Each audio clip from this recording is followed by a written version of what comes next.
are faced with this situation, all the armies are making mistakes. They forget the people who work with them at the grassroots when they are encounter insurgency operations. Because without civil military coordination, you cannot win any insurgency, counter-insurgency operation.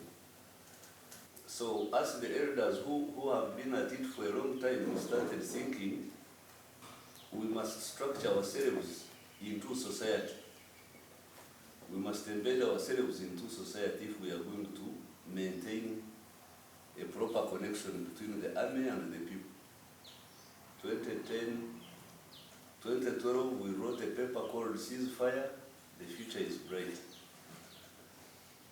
2013, that's when the president allowed us to go back to the people. How do you go back to the people? Through Operation Wealth Creation. The UPDF is normally attached to the rural population. The rural population, the peasants, the villagers, because that was our birthplace. So we started with rural development activities. But if you don't understand, because even OWC, the president had anticipated it in all his, the army must be productive. The army must produce its own equipment. The army must be productive in terms of food security. Now, ever since we were launched, I think Brigadier General G.K. Mwams can give you the details. We gave a lot of planting material, a lot of breeding material, until people got so satisfied and they started demanding for another form of input. And when they demanded for that, the president agreed with them and said, now I'm sending you money directly to the parish. So for me, who has been at it for 20 years, I'm the happiest general. Because right now my balance sheet at the parish level is $1 billion. You guys, have you heard about $1 billion at the bottom of the pyramid? So, and then there is Emyoga. Emyoga is skills. There we have about 600 billion shillings. Then you have the APFs, agriculture processing facilities. Those are like 1,200. And then you have got the markets. So UPDF, through OWC, is in contact with the ground. That's the major message, is in contact with the ground. Because the officers we use are the same officers who are in the reserve of UPDF. So for us, the elders who were inspired to fight, for different reasons, we are very happy. We think that our efforts are being slowly being absorbed by the population, but the problem is fragmentation of the social action funds. And that's what we are trying to address now. Because all the social action funds we are involved with are fragmented. Women, men, boys, lame people. But the total of all those social action funds now amount to about $3-4 billion. Actually, in Africa, they say we are #1 in social action funds. So from the evolution, I think we are still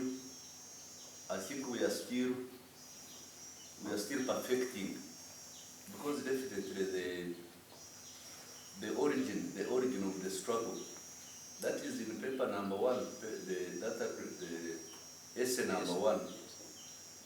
You must have a reason to fight. And once that reason is there, you must educate people about it until they get convinced. When they get convinced, you must manage them through different situations. But for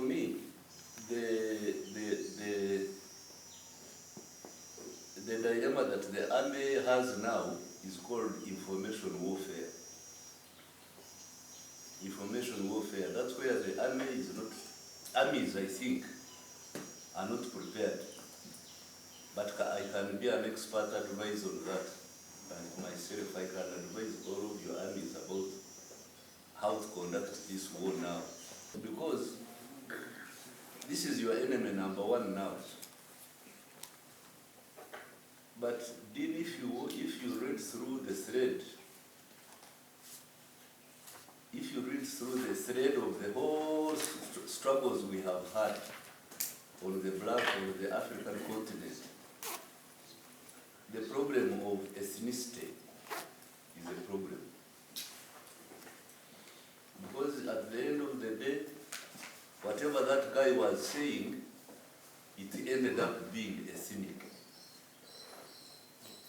So, ethnicity and interests, Murray defines them as identity and interests. When are we going to overcome that?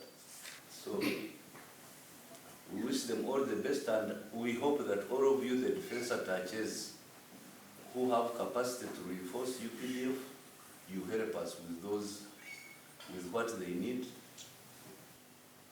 This, when we saw the S's, we heard about Chirema, the battle in Chirema, and all that. This was the theater of operation. Value addition is what I was talking about, that agricultural processing facilities, their problems notwithstanding. But now with the enhancement of production under the parish involvement model,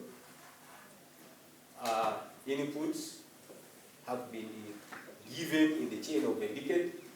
Facilities were put up. Now the task is looking at utilization and not underutilization of the facilities. Our core was coffee as an input, because the president said on 1 acre you should have perennial crops. The second acre, you should have the 2 perennial crops, coffee and fruits. So those would be 2 acres. The third acre would be for food security. And the last acre would be for farming. You saw when we were looking at the Crema Land Action Farm, Land Action Plan, where we showed the activities that take place on a heritage farm. So I want to thank you for the warm welcome, your gracious hospitality, and for what you've done today, Afande. Tremendous support to strengthening the relationship between the UPDF and the Defense Attaché Association.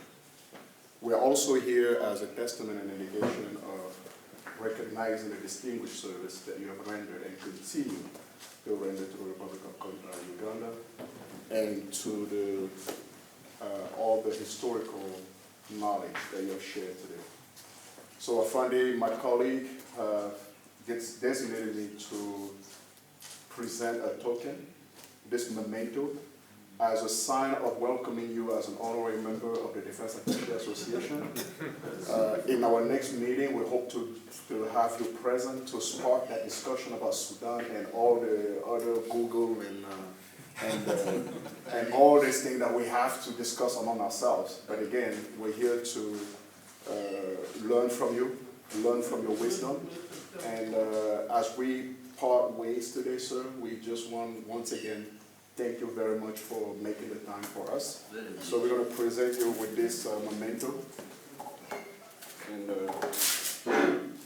it reads, in recognition of your continued partnership and support, with gratitude, the Uganda Defense Attaché Association on this day, sir. Thank you.